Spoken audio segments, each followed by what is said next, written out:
যুদ্ধ নিয়ে উদ্বিগ্ন নয় প্রস্তুত ইরান আরাগচি। কেনেডি সেন্টার বন্ধ করছেন ট্রাম্প। গ্রিনল্যান্ডের ওপর রাশিয়া বা চীনের সম্ভাব্য হুমকি পশ্চিমাদের ভয়ঙ্কর রূপকথা। হাড্ডাহাড্ডি লড়াইয়ে ট্রাম্প খামেনি সামনে কী হতে চলেছে? কেন গ্লোবাল সাউথে জনপ্রিয়তার শীর্ষে পাকিস্তানের JF-17 থান্ডার কি আছে এতে? ইরান যুদ্ধ নিয়ে উদ্বিগ্ন নয় এবং যে কোনো পরিস্থিতির জন্য পুরোপুরি প্রস্তুত, এমনটাই জানিয়েছেন দেশটির পররাষ্ট্রমন্ত্রী আব্বাস আরাগচি। সিএনএনকে দেওয়া এক সাক্ষাৎকারে তিনি সতর্ক করে বলেন, সংঘাত শুরু হলে তা শুধু ইরানে সীমাবদ্ধ থাকবে না, বরং পুরো অঞ্চলে ছড়িয়ে পড়তে পারে। তবে উত্তেজনার মধ্যেও যুক্তরাষ্ট্রের সঙ্গে পারমাণবিক ইস্যুতে একটি সমঝোতায় পৌঁছানো সম্ভব বলে আশাবাদ প্রকাশ করেন আরাগচি।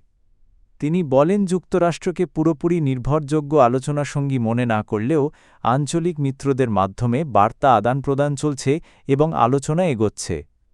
সরাসরি আলোচনার প্রতিশ্রুতি না দিয়ে তিনি জোর দেন মূল বিষয়ের ওপর, ইরানের পারমাণবিক সক্ষমতা। তার মতে পারমাণবিক অস্ত্রবিহীন একটি ন্যায্য ও ভারসাম্যপূর্ণ চুক্তি দ্রুত সম্ভব। এর বিনিময়ে ইরান চায় যুক্তরাষ্ট্রের দীর্ঘদিনের নিষেধাজ্ঞা প্রত্যাহার এবং শান্তিপূর্ণ পারমাণবিক কর্মসূচি চালিয়ে যাওয়ার অধিকারকে স্বীকৃতি। যুক্তরাষ্ট্রের প্রেসিডেন্ট ডোনাল্ড ট্রাম্প দেশটির ঐতিহ্যবাহী কেনেডি সেন্টার 2 বছরের জন্য বন্ধ রাখার ঘোষণা দিয়েছেন। আগামী জুলাই থেকে সংস্কার ও পুনর্গঠনের কাজের জন্য কেন্দ্রটি বন্ধ থাকবে। এই সিদ্ধান্তের পর যুক্তরাষ্ট্রের সাংস্কৃতিক অঙ্গনে তীব্র বিতর্ক শুরু হয়েছে। এর আগেই কেন্দ্রটির নেতৃত্ব পরিবর্তন এবং ভবনের সঙ্গে ট্রাম্পের নাম যুক্ত করার প্রতিবাদে অনেক শিল্পী ও সঙ্গীত শিল্পী তাদের পরিবেশনা বাতিল করেছিলেন। নিজের সামাজিক যোগাযোগ মাধ্যমে ট্রাম্প বলেন, সাময়িকভাবে সব বিনোদন কার্যক্রম বন্ধ রাখলে দ্রুত সংস্কার সম্ভব হবে এবং ভবিষ্যতে এটি বিশ্বের সেরা পারফর্মিং আর্টস কেন্দ্র হয়ে উঠবে। তবে এই পরিকল্পনা কার্যকর করতে পরিচালনা পর্ষদের অনুমোদন প্রয়োজন। 1971 সালে প্রতিষ্ঠিত কেনেডি সেন্টার দীর্ঘদিন ধরে কনসার্ট, অপেরা ব্যালে ও নানা সাংস্কৃতিক আয়োজনের প্রধান মঞ্চ হিসেবে পরিচিত। কিন্তু নতুন ঘোষণার পর প্রতিষ্ঠানটির ভবিষ্যৎ ও সাংস্কৃতিক প্রভাব নিয়ে নতুন করে আলোচনা শুরু হয়েছে। রাশিয়ার নিরাপত্তা পরিষদের উপ-চেয়ারম্যান দিমিত্রি মেদভেদেভ গ্রিনল্যান্ড নিয়ে পশ্চিমা দেশগুলোর উদ্বেগকে ভয়ঙ্কর রূপকথা বলে উড়িয়ে দিয়েছেন।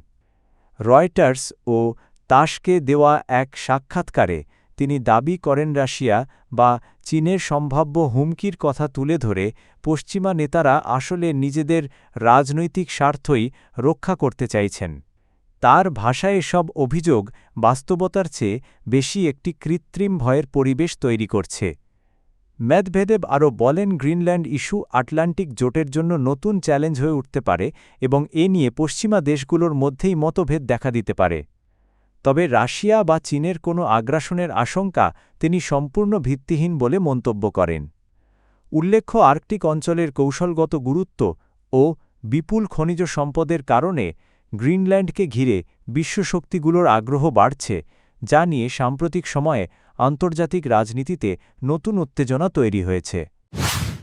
হাড্ডাহাড্ডি উত্তেজনার মধ্যে যুক্তরাষ্ট্র ও ইরানের পাল্টাপাল্টি হুঁশিয়ারি বিশ্ব রাজনীতিতে নতুন অনিশ্চয়তা তৈরি করেছে। ইরানের সর্বোচ্চ নেতা আয়াতুল্লাহ আলী খামেনি আঞ্চলিক যুদ্ধের সতর্কবার্তা দেওয়ার পর যুক্তরাষ্ট্রের প্রেসিডেন্ট ডোনাল্ড ট্রাম্প সেই হুমকিকে চ্যালেঞ্জ করে বলেছেন, এর বাস্তবতা খুব শিগগিরই স্পষ্ট হবে। হোয়াইট হাউসে সাংবাদিকদের ট্রাম্প জানান, মার্কিন নৌবাহিনীর বড় যুদ্ধজাহাজ ইতোমধ্যে ইরানের কাছাকাছি মোতায়েন রয়েছে। একই সঙ্গে তিনি তেহরানকে দ্রুত পারমাণবিক চুক্তিতে পৌঁছানোর আহ্বান জানান। এর আগে খামেনি সতর্ক করে বলেন, যুক্তরাষ্ট্র হামলা চালালে ইরান কঠোর প্রতিরোধ গড়ে তুলবে। তার অভিযোগ, তেল, গ্যাস ও কৌশলগত অবস্থানের কারণে ওয়াশিংটন এই অঞ্চলে আধিপত্য বিস্তার করতে চায়।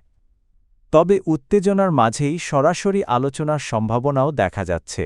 তুরস্ক, মিশর ও কাতারের উদ্যোগে আগামী সপ্তাহে আঙ্কারায় বৈঠকের প্রস্তুতির খবর পাওয়া গেছে। গ্লোবাল সাউথের দেশগুলোর কাছে দ্রুত জনপ্রিয় হয়ে উঠছে পাকিস্তানের JF-17 থান্ডার যুদ্ধবিমান। এক মার্কিন সাময়িকীর প্রতিবেদনে বলা হয়েছে একই শ্রেণীর অন্যান্য যুদ্ধবিমানের তুলনায় এর দাম প্রায় 1/3 কম হলেও পারফরম্যান্স অত্যন্ত শক্তিশালী। শুধু এয়ার শো নয়, বাস্তব যুদ্ধক্ষেত্রেও এই বিমান নিজের সক্ষমতা দেখিয়েছে বলে দাবি করা হয়েছে। প্রতিবেদন অনুযায়ী জেএফ-17 আধুনিক রুশ ও পশ্চিমা প্রযুক্তির যুদ্ধবিমান ভূপাতিত করতে সক্ষম হয়েছে, যা এর যুদ্ধক্ষমতার বড় প্রমাণ হিসেবে তুলে ধরা হয়েছে। হালকা ওজনের এক ইঞ্জিন বিশিষ্ট এই মাল্টি রোল ফাইটার জেটটি কম খরচে কার্যকর সামরিক সমাধান হওয়ায় অনেক দেশের আগ্রহ বাড়ছে। বিশ্লেষকদের মতে মাঝারি অস্ত্রবাজারে পশ্চিমা কোম্পানিগুলোর আধিপত্য কমে যাওয়ায় সেই শূন্যস্থান পূরণ করছে পাকিস্তান, তুরস্ক ও দক্ষিণ কোরিয়ার মতো দেশ।